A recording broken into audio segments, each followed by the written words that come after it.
In the name of Allah, the most gracious, the most merciful. O hearts that seek truth, O eyes that weep for the oppressed, O souls awakened by the call of justice. We have entered the sacred month of Muharram al-Haram, the first month of the Islamic calendar. But this is no ordinary beginning. This is not a time of celebration or festivity. This is a time when history cries, when heaven mourns, and when every believer's chest tightens with pain. Because Muharram begins with remembrance. It begins with blood. It begins with Karbala. On the first of Muharram, Imam Hussain ibn Ali, the beloved grandson of the Holy Prophet, arrived in the barren land of Karbala. He was not welcomed by flowers but by swords. He did not find peace but a storm of betrayal. And yet, he did not turn back. He planted his tents on that dry earth, knowing this would be the land of his martyrdom. Knowing that every drop of blood spilled here would become a river of light for the oppressed of every era. Karbala is not just a place. It is a message. It is the voice of Hussain echoing through time saying, if you see truth being buried, rise, even if you stand alone. It is the lesson that faith is not proven by silence. It is proven by sacrifice. In Karbala, there were only 72 standing against thousands. But they had something the enemy never could. They had certainty, loyalty, and divine purpose. Each of them wrote their names in the book of eternity, not with ink, but with their blood. Ali Akbar, the son whose face shined like the prophet. Qasim, the young nephew who longed for martyrdom. Abbas, the flag bearer whose loyalty was unmatched. And the infant Ali Askar, whose silent martyrdom shook the throne of Allah. And at the heart of it all stood Hussain. Muslim, the son of Aqeel and cousin of Imam Hussain A.S., was a noble and devout man whose loyalty to the Ubayd and the cause of Islam was unwavering. In the year 60 Hijra, when Yazid usurped the caliphate and began his campaign to demand allegiance from the Muslims, including the grandson of the Prophet, Imam Hussain, Kufa emerged as a significant location in the unfolding events. The people of Kufa, distressed under the oppressive rule of Yazid and yearning for true leadership, sent numerous letters to Imam Hussain A.S., pledging their support and inviting him to come to Kufa to lead them in righteousness and justice. The Imam, knowing the gravity of the situation and the responsibilities involved, did not respond to these letters immediately. Instead, he decided to verify the sincerity and authenticity of the Kufan invitation. For this purpose, he appointed his trusted cousin, Muslim Ibn Aqeel, as his emissary to Kufa. In the middle of Ramadan that year, Muslim Ibn Aqeel departed from Makkah with two of his young sons, Muhammad, who was around 10 years old, and Ibrahim, just 8.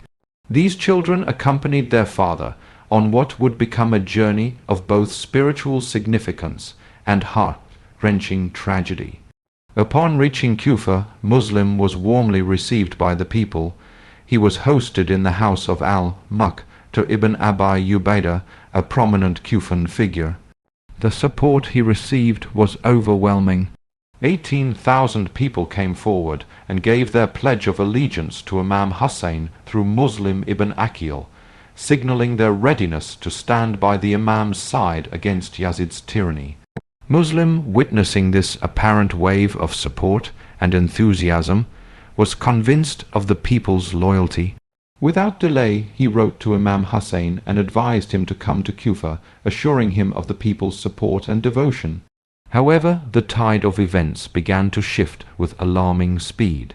Yazid, informed of the movements in Kufa and the allegiance pledged to Imam Hussain, appointed Ubayd Allah ibn Ziyad, the ruthless governor of Basra, as the new governor of Kufa, replacing the lenient and ineffective al-Nu'man ibn Bashir.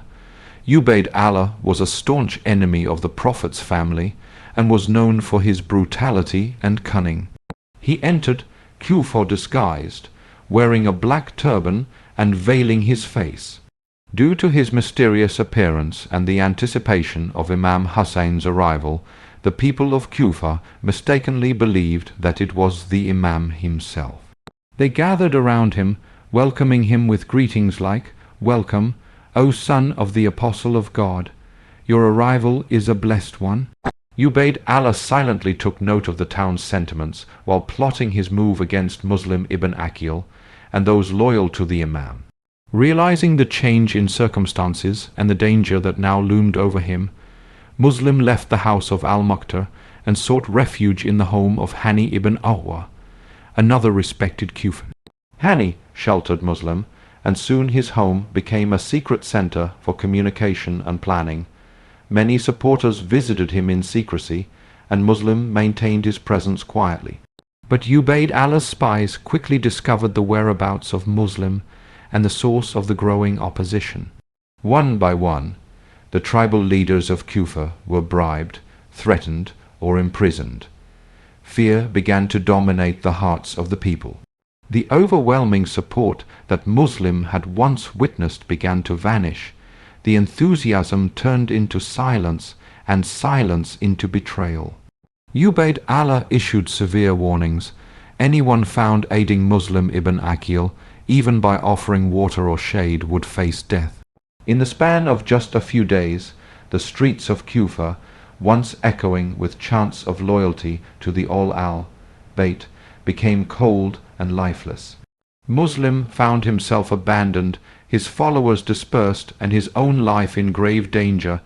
His host Hani ibn Awwa was captured and butchered mercilessly.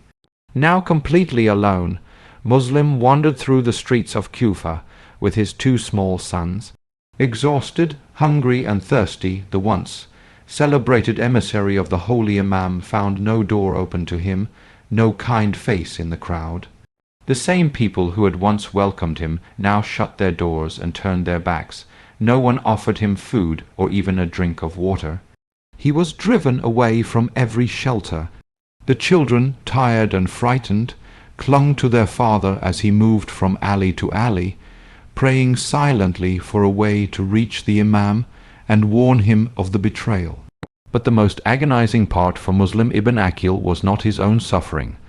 It was the unbearable grief in knowing that he had written to the Imam, urging him to come to Kufa based on the false hope given by treacherous people.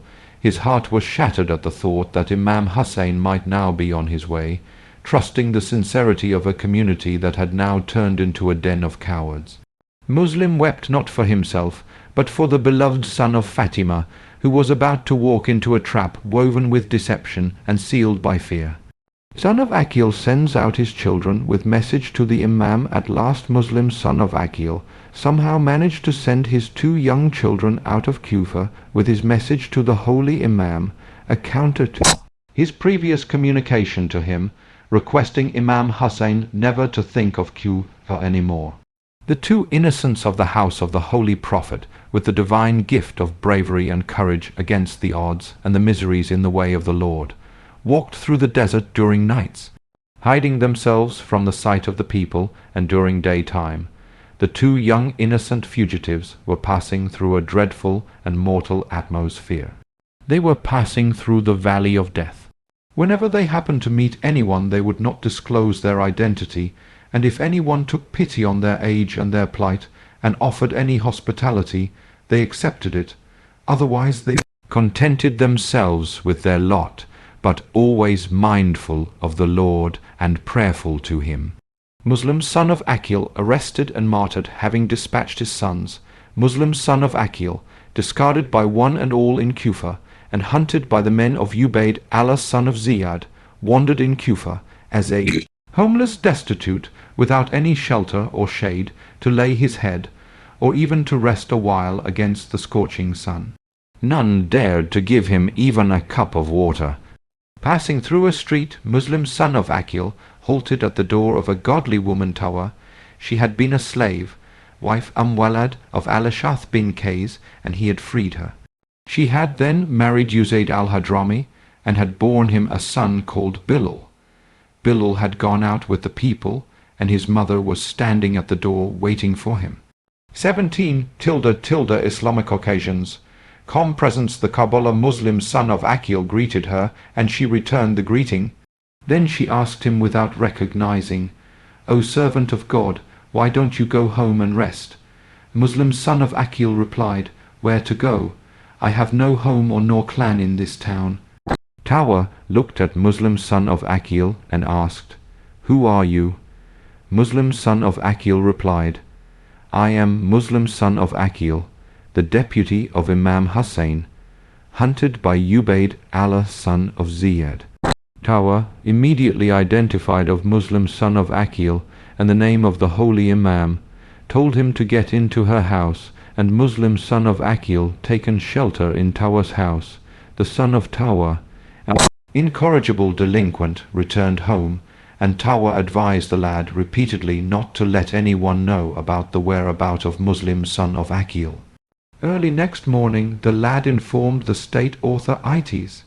Muslim son of Aqeel heard the approach of the soldiers to Tawa's house, and apprehending that if he stays any longer in the house of the poor lady will be ruined, rushed out and shown great resistance. He killed many of them, and they could not defeat him, so they dug a hole behind him and allured him to it. He fell into the hole, and they captured him by the contingent, and carried to the court Dar al-Umara of the Ubayd Allah son of Ziyad. Muslim son of Aqeel entered the court without the usual salutation to the governor. "Don't you greet the governor?" demanded the guard. "If he wants my death, what is the point of my greeting him with words of peace?" He replied, "If he did not want my death, my greetings of peace to him would be profuse." Ubayd Allah son of Ziyad had called his men and commanded Muslim son of Aqeel to be taken on the roof of a castle to be beheaded, and his body to be thrown down from the top to the ground. Hearing the verdict, Muslim son of Aqeel replied, "I am ready to pass on in the way of the Lord," and then turning to the audience in the court asked if there was any Qurayshites among them there to hear his last desire in this world and execute it. Omar son of Saud, a Qurayshite, replied, "Yes, I am here. Say what you have to say." Muslim son of Aqeel said, "Look, O son of Saud, the first thing I request you to do is to write to the holy Imam or send a message at once to him, never to think of coming over to Kufa. Secondly, I owe 700 dirhams to the people here in Kufa. Here is my horse and my armor. Sell these two things and disperse the dues. And finally, bury my body out of my own money raised by the sale of my belongings without any obligation from any one of the Kufis." Omar replied, "We will act as deemed desirable by us." The people seated around in the court wept, but none spoke a word against the brutal behavior against Muslim son of Aqeel. When Muslim son of Aqeel was taken on top of the castle, asked respite of the executioners to offer his last prayer to the Lord. After the prayer he turned toward Makkah and cried, "Islamic occasions. Calm presence the Karbala ~~18. Pardon me, O holy Imam, for misleading you, but think not to come towards Kufa." No sooner Muslim son of Aqeel had finished his prayer and his cry to the holy Imam, fell the stroke of the sword from the executioner. His head was taken, and the body was thrown down on the ground. The heads of Hani son of Alwa and Muslim son of Aqeel were dispatched to Yazid as a token of the faithful execution of his orders by his deputy Ubayd Allah son of Ziyad. The bodies of Hani son of Alwa and Muslim son of Aqeel, with a rope tied in the legs, were dragged into the streets of Kufa as an active and visual warning to the people against their loyalty to the house of the Holy Prophet, and particularly to Imam Hussain. At last, the body of Hani son of Alwa and Muslim son of Aqeel were hung at the gateway of the city, and remained there hanging for days together. None of the last desires of Muslim son of Aqeel was executed, and immediately orders were issued to comb the city and its surroundings, and find out the children of Muslim son of Aqeel. A tempting prize was announced on the heads of the innocents. Muslim son of Aqeel attempted rising in Kufa was on Tuesday, 8th of Dirchu al-Hijjah in the year 60 Hijra. He, may God have mercy on him, was martyred on Wednesday, 9th on the day of Arafat. Children of Muslim son of Aqeel martyred the two young souls of Muslim son of Aqeel in their concealed march from Kufa, travelling during nights, lost their way in the desert. Once they were arrested and put into a dungeon. On the 20th of Dirchu al-Hijjah in 60 Hijra, when the jailer came to give the children their evening meal, he saw them saying their prayers. The jailer waited. When the boys had finished their prayers, he asked them who they were. When the jailer learnt that they were the sons of Muslim and the grandsons of Imam Ali Piba, he let them escape. The children came out of the prison. It was a dark night. Their first thought was to go to Imam Hussain and warn him not to go to Kufa. Everywhere they went, they found the roads blocked by Ubayd son of Ziyad soldiers. It was impossible to get out of Kufa. Now it was almost daybreak. Where could these two young boys go? They found themselves by the side of the river Euphrates. They drank some water from the river, and then went up a tree to hide for the day. Just then a woman came to the river to get water. She saw the two young boys and asked them who they were. Ibrahim said, "We are two orphans. Could you please leave us alone, and not tell anyone that you have seen us?" The woman asked them to accompany her to her mistress, who would help them. The woman's mistress was a good-hearted lady. After talking to the boys for a while, she realized who they were. She gave them food and said to them, "You can spend the day here, and I will try to help you. Unfortunately, my husband Harith is working for Ubayd son of Ziyad, who is already in search of you. To win the rich reward, he is out at the moment. You can rest in the spare room, but make no noise otherwise when he comes back. He will find out you are here." The children said their prayers and went to sleep. In the evening, Muhammad woke up and started crying. Ibrahim asked him why he was crying. Muhammad said, "I saw our father in a dream. He was calling out for us." Ibrahim said, "Brother, be patient. I also saw our father in a dream beckoning us to him." They both started weeping. Harith, who had come back, heard the children crying. He opened the door and asked the children who they were. On learning they were the sons of Muslim, he jumped 19 Islamic occasions. Presenced the Kabbalah with joy, and getting into the room, dragged those two young souls out of their beds, saying, "I killed myself in your search the whole day for you, and you are here in my own house." The brute tied both the boys to a pillar. Harith's wife tried to stop him, but he beat her up. Harith wanted to collect the reward which Ubayd son of Ziyad had offered to anyone capturing the children. The children spent the whole night tied to the pillar. In the morning Harith dragged them to the river bank, and the good lady accompanied them, pleading for them.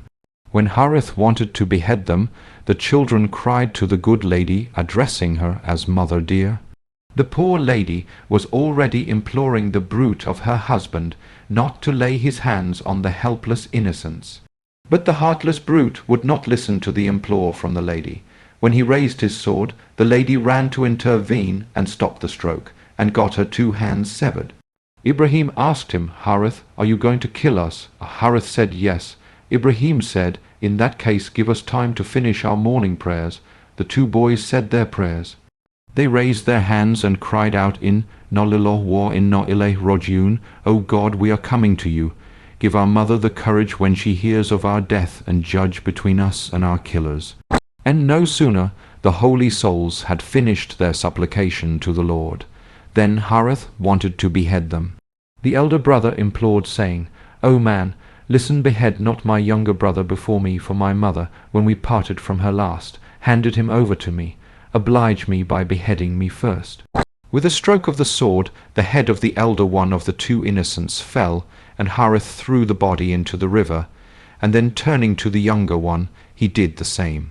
It is said that the body of first floated stationary in the waves of the river until the body of the second one joined it, and both floated away together. Harith cleansed the blood from the head and faces of the children, and went on his way to meet Ubayd son of Ziyad. Ubayd son of Ziyad was seated on his throne in his palace in Kufa, with an heirloom in his hand. People were seated on both sides of his throne. Harith was present too, and with a single gesture of Ubayd son of Ziyad, he came forward and greeted him. From beneath his arms, Harith produced a bundle wrapped in cloth, and placed it on the table facing Ubayd son of Ziyad. He untied the knot, and seeing the contents in the cloth, the whole crowd stood baffled and dumbfounded. On catching sight of the two heads, Ubayd son of Ziyad rose from his throne and sat again, repeating this act 3 times. Ubayd son of Ziyad regarded Harith and asked him, While you were killing them, did they say something to you? Yes, they begged me not to kill them for the Holy Prophet's sake, instead to sell them in the market or to bring them to you alive. They said they were only little children, and that I should feel pity on them and set them free. But I told them that God did not grant me a soft heart. I granted just one wish of theirs. Good, and what was their wish? They wanted to pray 2 rakat namaz. I told them they could pray as much as they liked to ease their pain. I stood behind them listening, and after their namaz they started reciting a prayer. I heard them say, O God, you are the ever-living. You make the judgment between this man and us. Ubayd, Allah's son of Ziyad, had intervened. Prayer? What prayer? What did the children say? Nothing important. Ubayd, Allah's son of Ziyad, had insisted. Tell me what they said. Well, they said, O the alive, O the self-subsisting, O the forbearing one, O the wise, O the best judge, you yourself make the right judgment between this man and us. On hearing this, Ubayd, Allah's son of Ziyad, had got up from his throne, hitting the heirloom on Harith's head. Incidentally, this prayer is very important because taking this name is very helpful, and their prayers are surely answered. Ubayd, Allah's son of Ziyad, had ordered his executioner, O Jalad, come here at once. A strong and powerful man came forward with large arms and a pink mask on his face. With a heavy sword he came swiftly to Ubayd, Allah's son of Ziyad, bowing and saluting. I am at your service, master. Take this man to the same place where he killed